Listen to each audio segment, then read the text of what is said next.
آپ کا جو نقطہ نظر زکوٰۃ کے بارے میں ہے کہ زکوٰۃ in essence the collection of زکوٰۃ is the responsibility of the state.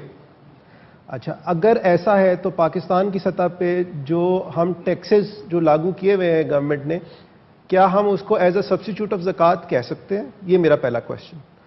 دوسری بات یہ کہ بہت سی جگہوں پہ یہ دیکھنے میں مجھے آتا ہے کہ ہمارے ہاں کارپوریٹ سیکٹر میں بھی اور پرائیویٹلی بھی ٹیکس دینے سے لوگ اجتناب کرتے ہیں. یہ ضرور کہتے ہیں جی ہم چاہتے ہیں کہ جی پاکستان جو ہے وہ بہت ترقی کرے، دنیا کا بہت بڑا ملک ہو جائے، لیکن زکوٰۃ دے دیں گے، ٹیکس نہیں دیں گے، اور ساتھ یہ کہیں گے کہ یہ ریلیجیس آبلیگیشن نہیں ہے. تو میں چاہوں گا کہ اس کے اوپر آپ ان دونوں نکات پہ تھوڑا سا آپ روشنی ڈالیں. دیکھیے، پہلے تو اس بنیادی بات کو سمجھ لیجئے کہ یہ ٹیکسیشن کی ضرورت کیوں پڑتی ہے. یعنی انسان کی ہوا اور پانی کی طرح ضرورت ریاست کی. انسان کا معاملہ یہ ہے کہ اس کو اللہ تعالیٰ نے ارادہ اور اختیار دے کے پیدا کیا ہے. جب اس کا غلط استعمال ہوتا ہے تو لوگوں کی جان مال آبرو کے لیے خطرات پیدا ہو جاتے ہیں. چنانچہ انسان نے یہ فیصلہ کیا کہ وہ اپنے اندر ایک نظم حکومت یا ایک نظم اجتماعی پیدا کرے. نظم اجتماعی جب بھی پیدا کیا جائے گا اس کو چلانے کے لیے اموال کی ضرورت پڑے گی. آپ اس کے لیے اپیل کر سکتے ہیں لوگوں کو، لیکن عام طور پر اس اپیل کا جواب آپ کے حسب منشا نہیں ملتا.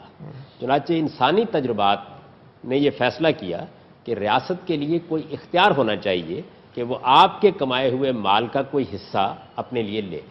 یہی ٹیکسیشن. آپ کے علم میں ہے کہ اس سے پہلے دنیا کی تاریخ میں یہ بادشاہ کی مرضی پر منحصر ہوتا تھا، وہ جتنا چاہے لے لے. اس کے کارندے آتے تھے، جو فیصلہ کر دیا گیا نافذ ہو جاتا تھا. امریکہ میں تحریک چلی کہ نو ٹیکسیشن وداؤٹ ریپرزنٹیشن، یعنی اب گویا جمہوری دور آ گیا، قومی ریاستیں بن گئیں. جمہوری ادوار میں یہ فیصلہ کیا گیا کہ پارلیمنٹ یہ کام کرے گی. میں آپ کی خدمت میں برسوں سے عرض کر رہا ہوں کہ یہ چونکہ سب سے بڑی نزاع ہے جو فرد کے اور اجتماعی اداروں کے درمیان پیدا ہو گئی ہے. میں پیسے کماتا ہوں، مال میرا ہے، میں نے جدوجہد کی. آپ کہتے ہیں کہ اجتماعی مفاد کے لیے اتنا روپیہ، آپ کہیں کہ اجتماعی مفاد کے لیے دو، میری مرضی ہے میں دوں، میری مرضی ہے میں نہ دوں، میری مرضی ہے میں اتنا دوں، میری مرضی ہے کہ میں اس سے کم یا زیادہ دوں. جب آپ متعین کر کے کہتے ہیں کہ یہ دو ورنہ ہم تم سے جبرن لے لیں گے، تو اس سے ایک نزاع پیدا ہوتی ہے، کشمکش پیدا ہوتی ہے. یہ جو کشمکش ہے اسی کو اللہ تعالیٰ نے حل کر دیا اور یہ فیصلہ کر دیا کہ اب اس کا فیصلہ نہ بادشاہ کیا کریں گے، نہ کوئی طبقہ کرے گا، نہ کوئی پارلیمنٹ کرے گی. اس کا فیصلہ میں کر رہا ہوں. میں کائنات کا خالق ہوں. زکوٰۃ اسی کا نام ہے.